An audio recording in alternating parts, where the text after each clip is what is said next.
दोस्तों, जियो financial service की बात करें तो स्टॉक के अंदर फ्राइडे को काफ़ी बड़ी गिरावट हुई। करीब 4.5% के आसपास की गिरावट हुई। स्टॉक काफ़ी नीचे आ गया। अब इसमें आप देख ही सकते हो कि जो स्टॉक डीमर्जर हुआ था, आप देख सकते हो कि जियो फाइनेंशियल रिलायंस से, उसके बाद में यहाँ पे बाज़ार में लिस्ट हुआ, उस समय जो प्राइस आई थी, उस प्राइस के आसपास ही आ गया है। यहाँ तक कह सकते हैं कि उससे नीचे भी आ गया है। बहुत ज़्यादा लॉस हो रहा है लोगों को, क्योंकि 394 का इसने हाई बनाया था, वहाँ से स्टॉक 244 पे आना, और जो ऊपर के लेवल पे फंस गए उनके पैसे ज़बरदस्त डूब रहे। समझ में नहीं आ रहा लोगों को क्या किया जाए। तो यहाँ पे कुछ बड़ी अपडेट है जिसको इस वीडियो के माध्यम से हम डिस्कस करेंगे।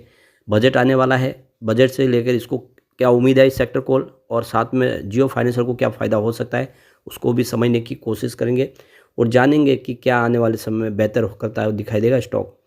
लेकिन फ्रेंड्स, उससे पहले अगर आप पहली बार हमारे चैनल पे आए तो चैनल को सब्सक्राइब कर दीजिए, एक बेल आइकॉन दबा दीजिए ताकि जब भी नया वीडियो बने पहला नोटिफिकेशन आपको मिले। वीडियो पसंद आए तो लाइक से ज़रूर कीजिए। चलो फ्रेंड्स, वीडियो स्टार्ट करते हैं। मैं हूँ आपका दोस्त SB दवे, और हमारे अपने चैनल ऑनलाइन कमाई में आपका बहुत बहुत स्वागत है।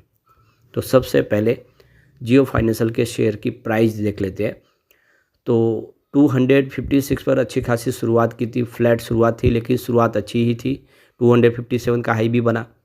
बाजार ने साथ दिया होता तो तेज़ी बन जाती, लेकिन बाजार में गिरावट का माहौल था। FI लगातार बिकवाली कर रहे, जिससे बाजार को सपोर्ट मिल नहीं पा रहा है, जिसकी वजह से 243 का इंट्राडे का लो बना। अंत में क्लोजिंग नीचे की तरफ भी रही 244 के आसपास, जहाँ पे 4.61% की गिरावट देखने को मिली। तो यहाँ पे स्थिति बहुत ज़्यादा ख़राब दिखाई दे रही है। तो देख सकते हो कि फ्राइडे को काफ़ी बड़ी गिरावट हुई, और ये देख सकते हो कि जो मार्केट कैप है इस समय 1.55 लाख करोड़ के आसपास है। FI की बिकवाली ने स्टॉक को प्रभावित किया है, इसमें जियो फाइनेंशियल भी शामिल है। जियो फाइनेंस सर्विस के स्टॉक में पिछले 6 महीनों में 27% की बड़ी गिरावट हो चुकी है। पिछले एक सप्ताह में ही 12.47% की गिरावट आई है, जबकि बेंचमार्क सूचकांक सेंसेक्स और BSE फाइनेंशियल सर्विस में 1.16% और 0.56% की गिरावट आई है। उसके मुकाबले जियो फाइनेंशियल का गिरावट बहुत ज़्यादा है। जियो फाइनेंस सर्विस के शेयर की कीमतें पिछले एक सप्ताह में 12.47% और पिछले 2 सप्ताह में 12.97% घटी है, यानी एक तरफा गिरावट का माहौल बना है। ईयर टू डेट के बेसिस पर यह 19.79% की गिरावट देखने को मिली है। इस तरह से स्टॉक में पिछले एक महीने में 19.85% की गिरावट, यानी स्टॉक लगातार निगेटिव रिटर्न ही दे रहा है। तो यहाँ पे कंपनी ने अपना रिजल्ट भी दिया था। रिजल्ट टोटल आप देख सकते हो, ब्याज की आय दर्ज की थी वो 2050 मिलियन रुपए की इन्होंने ब्याज की शुद्ध आय दर्ज की थी, और पिछले साल की तुलना में अगर देखेंगे तो 21.9% की इसमें गिरावट है, लेकिन तिमाही दर पर 2.5% की वृद्धि देखने को मिली। यहाँ पे प्री प्रोविजन ऑपरेटिंग प्रॉफिट की बात करें तो 3305 मिलियन रुपीज़ के आसपास रहा, जो नॉन इंटरेस्ट अर्निंग में बढ़ोतरी के कारण पिछले साल की तुलना में 4.7% अधिक है। हालांकि इसी तिमाही में दर तिमाही देखें तो 40.1% की गिरावट भी देखने को मिली।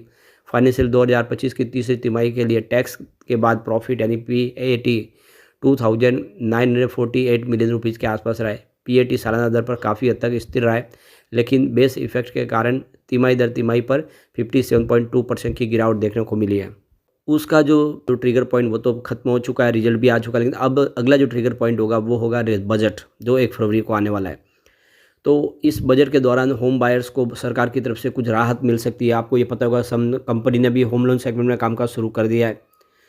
तो देख सकते हो कि National Real Estate Development Council NAREDCO ने होम लोन के ब्याज भुगतान पर कटौती को 2 लाख रुपये से बढ़ाकर 5 लाख रुपये करने की वकालत की है। वही बजट में नए होम बायर्स के लिए कुछ हो सकता है, उसको हम एक बार जानने की कोशिश करते हैं। तो इस बार कुछ बड़े ऐलान हो सकते हैं इस बजट के दौरान। अगर सरकार टैक्स बेनिफिट देती है तो होम बायर्स को घर खरीदने में मदद मिल सकती है। दरअसल लंबे समय से होम लोन के टैक्स बेनिफिट के नियमों में कोई बदलाव नहीं किया गया है। अगर इस बार का बजट में वित्त मंत्री कुछ बड़ी ऐलान करती है तो अफोर्डेबल हाउसिंग को बढ़ावा मिलेगा, और रियल इस्टेट इंडस्ट्रीज के भी पंख लग सकते हैं। होम लोन पर टैक्स बेनिफिट बढ़ाया जाए। अगर सरकार होम लोन टैक्स पर बेनिफिट बढ़ाती है तो इससे आम लोगों की दिलचस्पी खरीदने में, घर खरीदने में होगी, और घरों की डिमांड भी बढ़ेगी। इसके अलावा क्रेडिट लिंक सब्सिडी स्कीम की शुरुआत होम लोन पर 31 मार्च 2022 तक क्रेडिट लिंक सब्सिडी स्कीम का बेनिफिट मिलता था। अगर ये ऐलान होता है तो घर खरीदारों को मदद मिलेगी। इसका फ़ायदा ईडब्ल्यूएस और एलआईजी और एमआईजी को मिलता था। दोबारा एटीईए की शुरुआत करना। टैक्स एक्सपर्ट के मुताबिक घर खरीदना आज के ज़माने में बहुत महंगा हो गया है। घरों की कीमतें सातवें आसमान पर है। ऐसे में होम लोन पर टैक्स डिडक्शन की लिमिट बढ़ाने का ऐलान खुशी की लहर ला सकता है इस सेक्टर में। इसके अलावा टैक्स डिडक्शन की लिमिट बढ़ाई जाए। सरकार इनकम टैक्स के एक्ट सेक्शन एटीईए के तहत ऐसे लोगों को होम लोन पर एक्स्ट्रा डिडक्शन बेनिफिट देती थी जो पहली बार घर खरीद रहे थे। बाद में इस व्यवस्था को ख़त्म कर दिया गया। अगर फिर से शुरू हो जाए तो इससे होम बायर्स को बड़ी मदद मिलेगी। तो ये लोन सेगमेंट की बात है। इसके अलावा कंपनी का जो बिज़नेस है वो है इंश्योरेंस का बिज़नेस, जो कंपनी ने ऑलरेडी शुरू कर दिया है। तो इस बार जो इंश्योरेंस सेक्टर है वो भी बहुत सारी डिमांड कर रहा है सरकार से। होम लोन के जैसे ही ये इंश्योरेंस सेक्टर भी बाजार सरकार में टैक्स में रियायत की दर चाहता है और कुछ बदलाव चाहता है टैक्स के साथ साथ। तो बीमा कंपनियों को उम्मीद है कि आगामी बजट में कर लाभ, रियायतें और स्वास्थ्य सेवा में सुधार के लिए कई महत्वपूर्ण कदम उठाए जा सकते हैं। फाइनेंस मिनिस्टर निर्मला सीतारमण 1 फरवरी को बजट पेश करेगी, जिसमें बीमा स्वास्थ्य सेवा को मजबूत करने के लिए विशेष प्रावधानों की घोषणा हो सकती है। एसबीआई जनरल इंश्योरेंस के एमडी और सीईओ नवीन चंद्र झा ने कहा है कि सभी के लिए बीमा के लक्ष्य को प्राप्त करने के लिए बीमा सुगम जैसी पहलों को आर्थिक और नियामक समर्थन मिलना चाहिए। तो पॉलिसी बाजार और पैसा बाजार की कंपनी के पीबी फिनटेक के जो संयुक्त सीईओ है सरबर सिंह, उनका कहना है कि एटीसी और एटीडी के तहत नियमों में बदलाव की वकालत की है। उन्होंने कहा है कि एटीसी की वर्तमान सीमा 1.5 लाख रुपए जो कई वर्षों से अपरिवर्तित है, इसे बढ़ाने से लोगों को महत्वपूर्ण वित्तीय योजनाओं के लिए अधिक गुंजाइश हो जाएगी। तो यहाँ पे इस लिमिट को बदलना चाहिए, इस लिमिट को बढ़ाना चाहिए। इसमें पीपीएफ और कर्ज जैसी दूसरी चीज़ों को भी शामिल किया जाना चाहिए। तो बहुत सारी अपेक्षा है इस सेक्टर को भी। देखो सरकार क्या क्या पूरा करती है, लेकिन कुछ बड़े फैसले होते हैं तो सीधा इसका फ़ायदा जियो फाइनेंशियल सर्विस को होगा, क्योंकि जियो फाइनेंशियल का लोन का बिजनेस भी है और कंपनी का देख सकते हो कि यहाँ पे इंश्योरेंस का बिजनेस भी है। इसके अलावा एक दमदार बिजनेस और है कंपनी का, और वो है लीजिंग का बिजनेस, DaaS का सर्विस यानी डिवाइस एज सर्विस।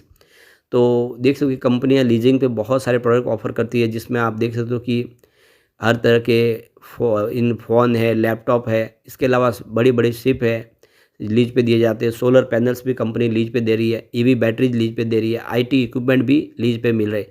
तो ये लीज का बिजनेस है, ये कंपनी के लिए काफ़ी शानदार गेम चेंजर साबित हो सकता है। आने वाले समय में इसमें इनका जो रिवेन्यू और तेज़ी से बढ़ता हुआ दिखाई देगा। काफ़ी बड़ा बिजनेस है और हर कॉर्पोरेट हाउस जो उसको प्रोडक्ट नहीं खरीदने वो लीज पे ले सकते हैं। यहाँ तक कि सोलर पैनल भी लीज पे लिए जा सकते हैं और ईवी बैटरीज भी लीज पे मिलेगी कंपनी की तरफ से। तो ऐसे में हम कह सकते हैं कि जियो फाइनेंशियल का जो प्लान है वो काफ़ी मजबूत है और आने वाले समय इसका फ़ायदा देखने को मिल सकता है। यहाँ पे लीज के बिजनेस के तहत देखें तो company technology equipment, machineries, vehicles और इस तरह से furnitures, phone, laptop, solar panels, ये सब कुछ लीज पे देती है। और इसीलिए हम कह सकते हैं कि जियो फाइनेंशियल की ये जो बातें हैं ये साबित करती है कि स्टॉक आने वाले समय बेहतर कर सकता है। लेकिन फ्रेंड्स, कोई भी इन्वेस्टमेंट करने से पहले अपने फाइनेंशियल एडवाइज़र से एडवाइस ले ले या अपना खुद का रिसर्च करें, क्योंकि मैंने वीडियो आपके एजुकेशनल पर्पज़ के लिए ही बनाया। वीडियो पसंद आए तो लाइक से जरूर कीजिए और चैनल को सब्सक्राइब कर दीजिए। Thank you friends.